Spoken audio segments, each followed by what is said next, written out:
त्याग और सहनशीलता अगर किसी रूप में देखना हो तो उसका सबसे बड़ा उदाहरण सिर्फ पुरुष ही नहीं बल्कि नारी का योगदान भी बहुत ऊंचा माना गया है। हर युग में, हर काल में महिलाओं ने अपने परिवार और समाज के लिए अपना सर्वस्व बलिदान किया है।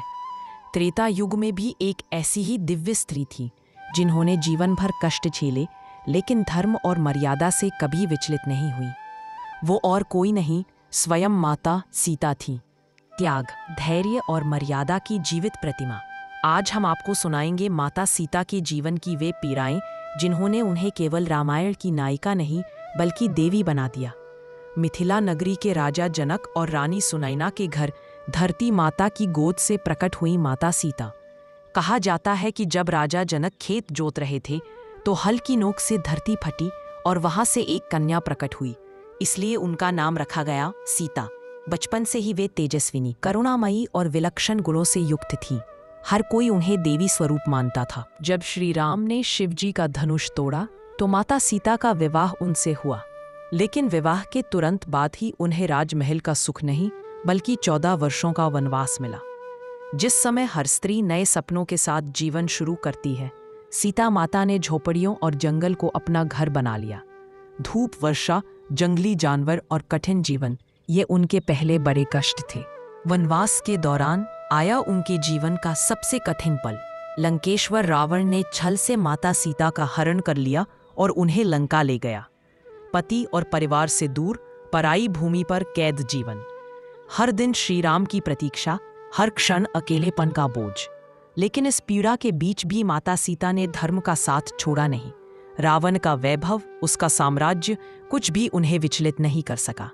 उन्होंने सिर ऊंचा रखकर अपने पतिव्रता धर्म की रक्षा की। लंका विजय के बाद जब श्री राम ने उन्हें वापस लाया तो समाज में उनकी पवित्रता पर सवाल उठे।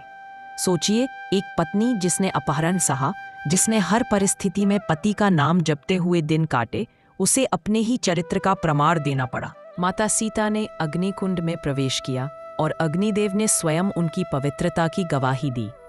लेकिन यह पल उनके जीवन का सबसे बड़ा मानसिक और भावनात्मक कष्ट था। अयोध्या लौटने के बाद जब सबको लगा कि अब माता सीता को शांति मिलेगी, तभी प्रजा में उठे संदेह ने उनके जीवन को फिर से हिला दिया।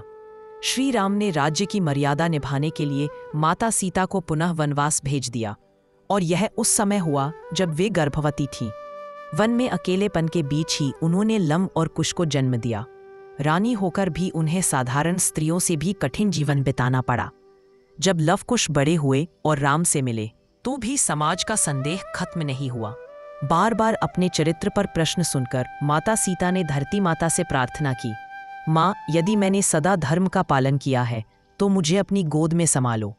और धरती फट गई, माता सीता उसमें समा गईं। उनका जीवन एक साधारण स्त्री का नहीं बल्कि एक देवी का उदाहरण बन गया।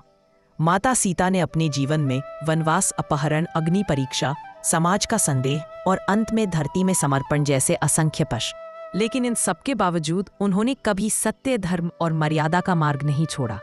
इसीलिए आज भी माता सीता हर भारतीय स्त्री के लिए शक्ति, त्याग और सहनशीलता की प्रतिमा मानी जाती है।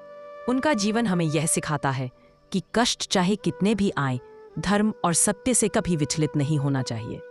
अगर आपको यह कहानी जरा सी भी अच्छी लगी हो तो एक लाइक करके अपना प्यार जरूर जताइए। कमेंट में बताइए कि माता सीता के जीवन का कौन सा प्रसंग आपके दिल को सबसे ज्यादा छू गया। और ऐसे ही धार्मिक और प्रेरणादायक किस्से सुनने के लिए चैनल को सब्सक्राइब करना मत भूलिए।